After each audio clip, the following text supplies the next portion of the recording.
Melbourne, Australia has gone from one of the most desired places to visit or live on the planet to one of the scariest places even to view from afar, with unimagined police brutality becoming a feature of daily life, with political leaders giving their backing to displays of violence that would have made heads roll elsewhere. We're speaking today with two guests right in the middle of this nightmare, from the heart of Melbourne and the state of Victoria, where police who did little to nothing about Black Lives Matter protests have launched an enforcement of lockdown protests, the severity of which is reminiscent of China and North Korea. With an already harmed reputation, given their unjust pursuit of false charges against Cardinal George Pell, the Melbourne police only made things worse with the selling of face masks with a Freemasonic symbol on them. We're joined today by two residents of the state of Victoria in Australia, John McCauley, a businessman currently based in rural regional Victoria, and Bella Dabrera, a journalist and author living in central Melbourne, where the restrictions are the most draconian. You're going to want to stay tuned for this episode of the John Henry Weston Show.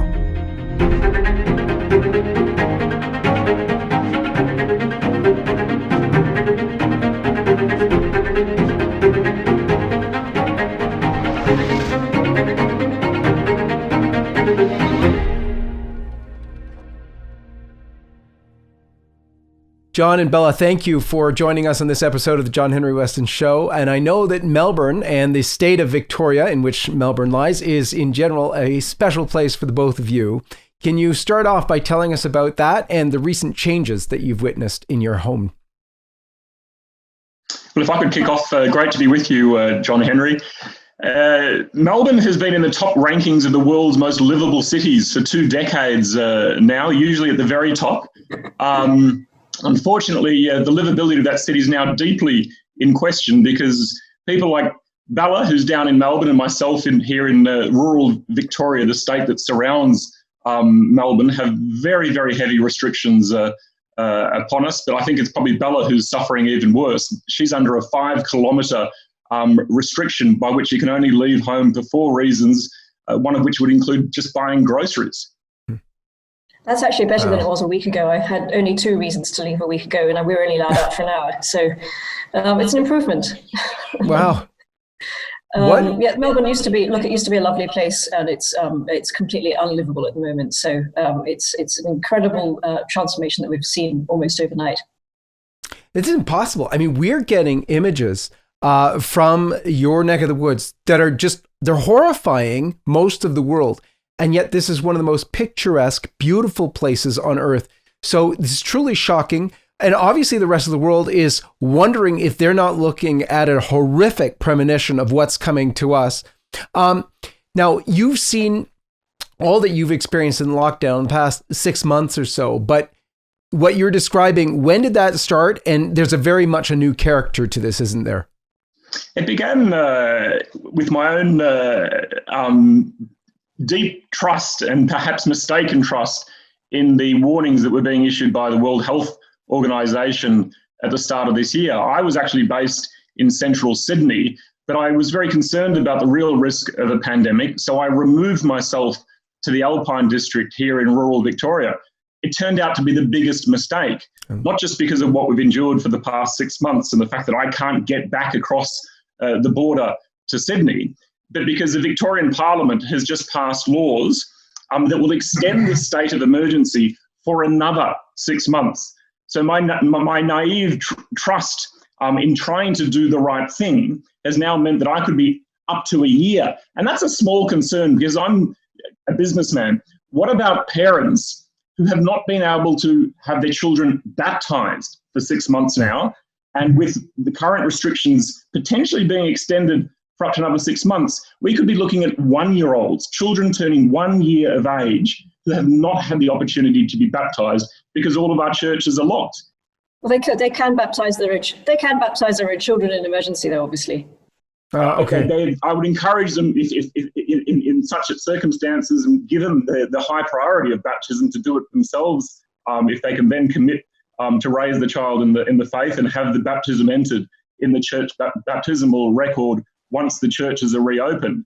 Wow. But in the meantime, before the Victorian Parliament is an omnibus bill giving police the power to arrest Victorian citizens who may potentially breach COVID restrictions. So this is now a bill before Parliament to criminalise intentions and thoughts before there's ever even an event.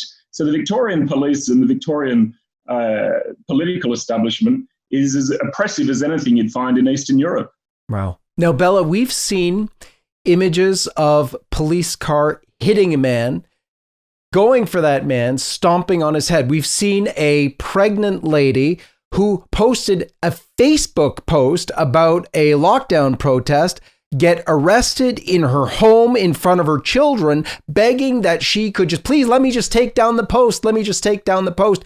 Afterward, in an interview, she was too afraid to do anything more in the subject. We've seen police with shields marching through a little market square, shoving people out. This is all happening very close to you, is it not?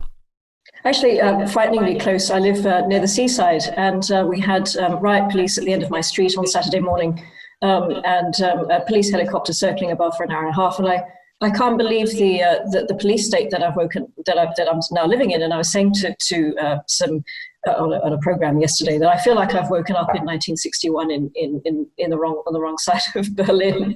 Yeah. Mostly because I don't know if your viewers know that Victoria is locked down completely. I'm not only locked in my suburb, but I'm also locked out of rural Victoria, and I'm locked out of other states.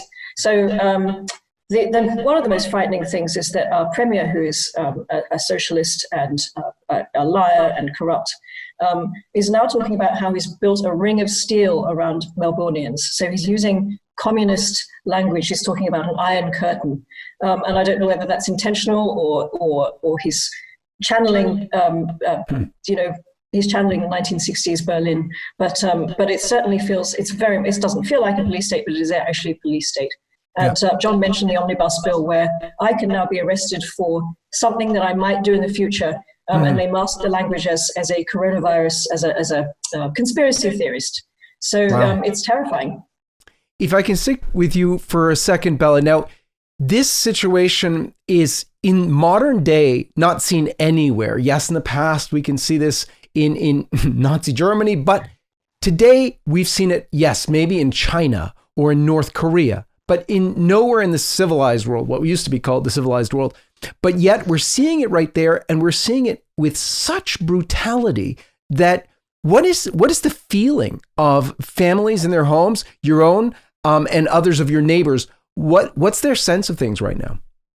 Well, terrifyingly, a lot of people are in agreement with the measures that are being taken. And I think that's the one thing that disturbs me almost as much as the measures that are being imposed on us. There was a poll this morning that showed that the majority of Victorians think that the current government has done the right thing, because people have been genuinely terrified into believing that coronavirus is equal to the plague or equal to the Spanish flu, which we know now that it's not.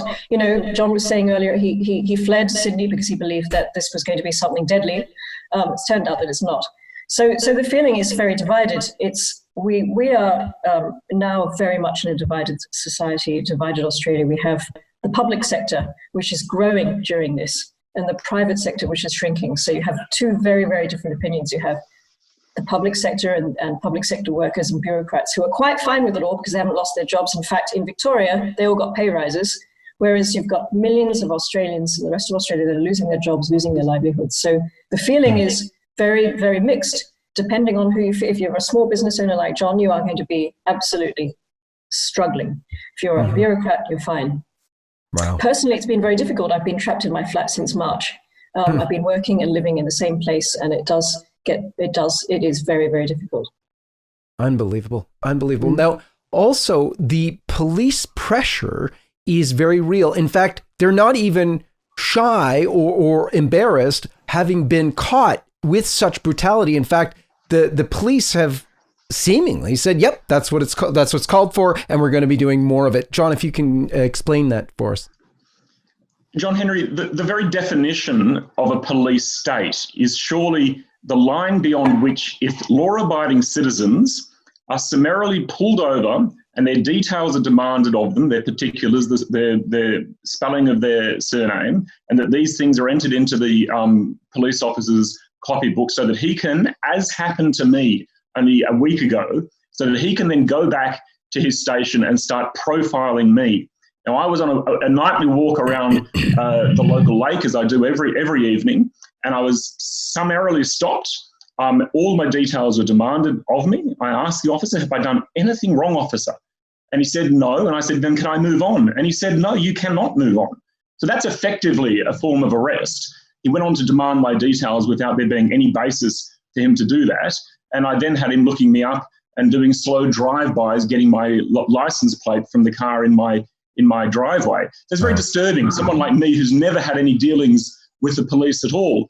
And as he left, he then said to me, you better not be from around here. And I thought there was a certain irony that I was receiving a menace from the very police force that should serve and protect, that I better not be around here, despite the fact that I don't have much of a choice in the matter. We're all locked down. But it was very much a case of which we have crossed that line. The moment the police can stop and start questioning and detain people who are otherwise law-abiding citizens is very much proof positive that the state of Victoria here in the south of Australia is a police state. It's not becoming one. It is already a police state.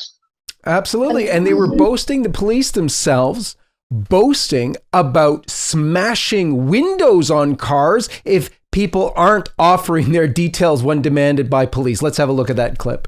In the last week, we've seen a trend, an emergence, if you like, of groups of people, small groups, but nonetheless concerning groups who classify themselves as sovereign citizens, whatever that might mean, people who don't think the law applies to them. We've seen them at checkpoints, baiting police, not providing their name and address. On at least 3 or 4 occasions in the past week, we've had to smash the windows of people in cars and pull them out of there so they could provide their details because they weren't telling us where they were going. They weren't adhering to the Chief Health Officer guidelines. They weren't providing their name and their address. We don't want to be doing that, but people have to absolutely understand there are consequences for your actions, and if you're not doing the right thing, we will not hesitate to issue infringements, to arrest you, to detain you where it's appropriate. As I say, it's not something we want to be doing, but it is what we will do, and it has been occurring the last week. So if you could give me a reaction to what we've just seen. Bella, maybe we'll start with you. Look, this is scenes that we're seeing daily almost. So at the beginning, I was shocked and horrified, and strangely enough, I'm getting used to it, which is a terrifying thing in itself. But it is, as John was saying, it is a police state, and it is actually scary to go outside. And every time I see a police car, I'm afraid. This is being treated. We're all being treated like criminals, and this is not what policing is about. We're meant to be being protected from the criminals, not treated as criminals. And the police, I'm sure there's a lot of good policemen who are hating the fact that they have to treat ordinary citizens like common criminals and arrest people for not wearing masks and handcuff them and rest them on the ground. But there's a lot of them who are enjoying it and who are enjoying the power. And every afternoon in these terrible diabolical press conferences that our Premier has, our dear leader, there's always a policeman that gets up and talks about how people are crazy if they break the law. And of course, we've got the terrible double standards. You can have a Black Lives Matter protest, but you cannot have a protest about the complete loss of your freedoms, the draconian law. And the police are completely convinced that they seem to be convinced that this is what Victorians need. They need to be crushed, and the screws need to be tightened, and they need to be treated like criminals. Now, let's go to that discrepancy, because that discrepancy is absolutely massive. If this is all honestly about a virus and the danger of a virus, how is the virus discriminating between Black Lives Matter protests and lockdown protests? And yet, that's exactly the way the police are treating it. John, if you could comment on that for us, please. The virus is quite a wily beast, it would seem, because it's not only discriminating with regards to the Afghani community who've had a recent outbreak, but they were not penalised despite breaking the lockdown rules. Whereas my 81-year-old mother on her 1 hour allowed walk into around her suburb was given a formal caution. And obviously the virus, it seems to be sufficiently intelligent to discriminate pre-curfew and post-curfew, in that somehow or another condensing the population to do their shopping before 9 o'clock at the local supermarket is to be somehow safer than allowing these supermarkets that were previously open 24/7 and to disperse the population. The very fact that the national parks that surround my cottage here in rural Victoria are all closed, despite it now being school holidays, I would have thought dispersing the population would have been a far better approach. Unbelievable. So in a way, this doesn't have to do with COVID. It begs what exactly is going on. Have you given, either of you, given any thought to a larger agenda at play? Well, there must be a larger agenda. The police have admitted that the curfew has nothing to do with a health matter, and actually there are lawyers looking at whether the curfew has been illegal or not. And it has been, because it wasn't imposed on us because of medical reasons. It was just imposed on us because it makes the police's job easier. And they've admitted that. But, it's hard not to see parallels around the world. We're not the only, we do have the most draconian measures, but you do see I saw very similar pictures in Israel yesterday, people being arrested on a freedom march. So it's difficult not to see similarities around the world. And I do feel like Melbourne has been as a test run and a test case to see how you can control the population and how you can manipulate a population, and it's been done absolutely brilliantly. Yeah, that is the most alarming thing, I guess, for a lot of us who are very remote from you, or watching what's happening, thinking, "Oh Lord, is this coming here?" And the strange parts are too. You're seeing the same thing all over the world with Black Lives Matter protests. Oh, that's all fine and good and wonderful, even complemented. There might be some minor fines. I heard there were some minor fines for the leaders of that protest, but the police actually wouldn't charge the participants in the Black Lives Matter protests. No, it's total hypocrisy that we've seen again and again with this government. John mentioned the Afghani community who have been spreading the virus. They've been breaking all the laws, and yet the government won't fine them, but they find the few people who turned up on the weekend to protest about the curfew and lack of freedoms. So it is extremely hypocritical, and but again, most people don't seem to notice. Mm-hmm. What's going on in terms of the church? I know, John, you mentioned that people can't get to baptisms, and then you mentioned, Bella, that unless it was a real emergency. How about Sunday Mass attendance or daily Mass or any kind of Mass attendance? Both of you are Catholics, but any Christian service attendees, or what's going on there in terms of the church? A case in point is my own parish. One of the other aspects to a police state is a change in behaviour of the citizens in that state. So my priest emerged from offering his private Mass the other morning to be confronted, in fact, to be shirt-fronted by a group of parishioners who pounced upon him and said, "Father, we've finally got proof that you're saying Masses, and we are going to report you to the local police." They said they'd taken details, they'd positioned another couple who were themselves former members of the parish council, had positioned themselves diagonally across from the church to take video recordings. I actually witnessed them on my morning walk, surveilling the parish. And then when I was there to drop off some food for the parish food bank, there I saw the sight of my parish priest being confronted and threatened. And ironically, he asked them on what basis they were there, and they declared that they were there as part of the Communications and Transparency Committee of the local district. So these are self-appointed vigilantes trying to stop a priest from fulfilling his obligation to his diocese to say his daily private Mass. This is the bizarre behaviour that's now emerging throughout Victoria. Wow, unbelievable. One of the other things that's been really alarming about Australia particularly, and this has sort of stood out, is the Prime Minister's comments about making the vaccine mandatory, about penalties for not receiving the vaccine once it's available. Can either of you address that? Well, he did make those comments and then backed down in the same afternoon and said, "Oh, I didn't. When I meant mandatory, I didn't really mean mandatory." Typical sort of politician doublespeak. But I think it's worldwide where this is touted, isn't it? I mean, I think in Dubai, I've got a friend in Dubai who says they're all going to have this vaccine. They won't be able to live and work there without it. So I don't think Australia is singular in its threat to vaccinate people. But it's actually gone a bit quiet. I don't know, John, have you read anything else about the possibility of the vaccine being mandatory?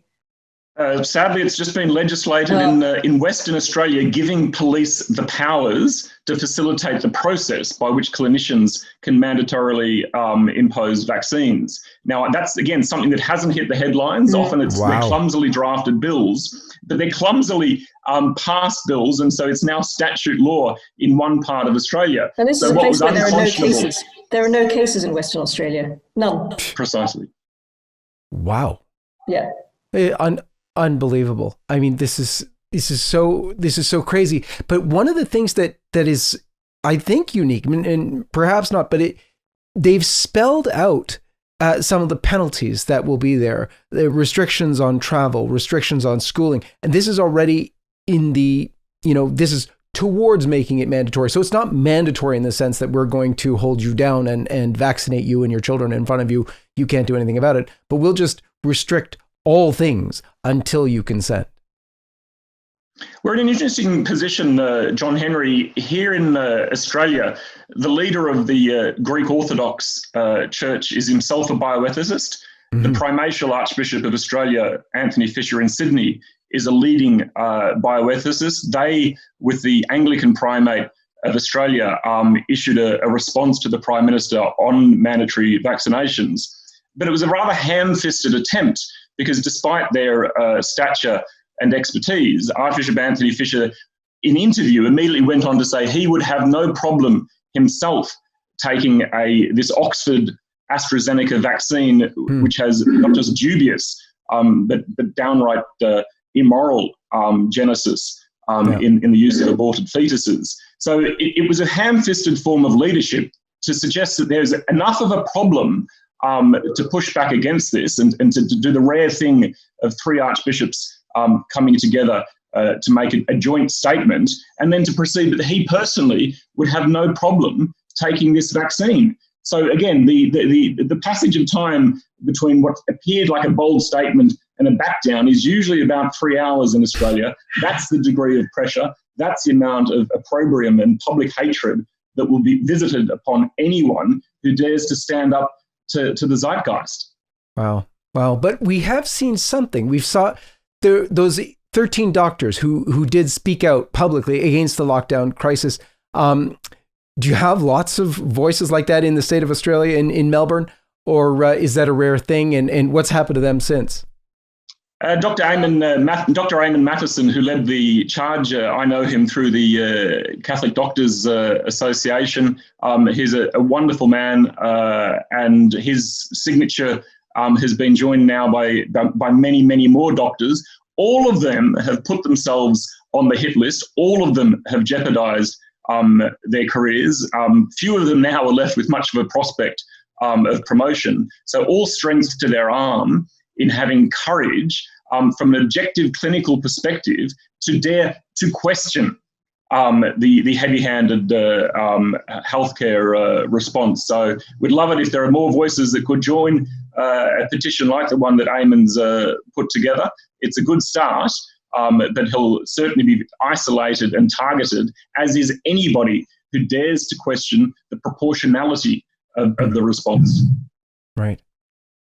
Bella, let me start with you in terms of what really troubles you the most about what's going on in your native land right now. Well, I suppose, look, there's so many things that trouble me. It's seeing it unfold so rapidly, and it's seeing it's the powerlessness that you suddenly realise that you have against what feels like a diabolical force, really. Masked with this looming totalitarianism. We were talking about the churches being closed. It's always the religion is always the thing to go, isn't it? There's never a mention of opening the church doors again. People just don't even talk about it. There's the social cost. There's the economic cost that what we're heading to is just awful. We've already 13.5% unemployment in Victoria. Thousands of people have lost their jobs. In Australia, it's 1 million people. If we keep the lockdown restrictions going, it's going to be 1.7 million extra unemployed. And that's livelihoods lost. There's the suicides that have now outnumber the deaths of coronavirus, of young people with their lives ahead of them who have just given into complete despair and taken their own lives, which as a Catholic is just horrifying. And so I think it's bad now, but I am worrying about what is coming, and it's very difficult to see how it's going to get any better. I just don't think it will, and I think this is where we really have to hope that Christ is going to intervene at some point, or we're on the right side, we're on the side of Christ, because that's the only thing that can get you through this, I think. Wow. And, which sounds very dramatic, but I'm afraid that's what we're facing. It doesn't sound dramatic compared to what we're seeing, because what we're seeing certainly is dramatic. John, we're going to close out with you. Do you see a way back for Australia, for Victoria right now? It'll be an intergenerational project, John Henry. I think one of the first victims will be the generations that have been saddled with enormous debt. Australia has a rather visionary national health and disability insurance scheme, which allows high levels of care for the most vulnerable in our community, people with disabilities and chronic illnesses. We've now been saddled with the equivalent debt of our annual GDP. That's a project that will take generations to pay off. And sadly, I actually think it's healthcare funding and the NDIS disability insurance scheme that'll be the first to have to be removed from our public sector spending, because it will take not small businesses like mine, it'll take generations across the entire economy to rehabilitate the destruction that's befallen us since the start of this year. Unbelievable. Any closing words, Bella? I hope that this is over soon, and there is light at the end of the tunnel. We do have this so-called roadmap. Things will be opening up by Christmas, but we just have to make sure that when it does go back to normal, we make sure this doesn't happen again. Amen. We will be praying for you at LifeSite News, and many of our viewers will have you at heart and in their prayers. May God bless you both, and I thank you for joining us in this episode of the John Henry Weston Show. Thank you, John. Thank you so much. Let me just do a shout out to all of you folks coming to us today from Australia. Listen, we are doing our best to cover what's going on in your nation, and we would ask you to spread LifeSite News and this video show to your fellow compatriots there. Please share with your family and friends the John Henry Weston Show and all of LifeSite News so that we can continue giving this great coverage from Australia. And as we showcase what's happening in your land right now, know too that we're praying for you.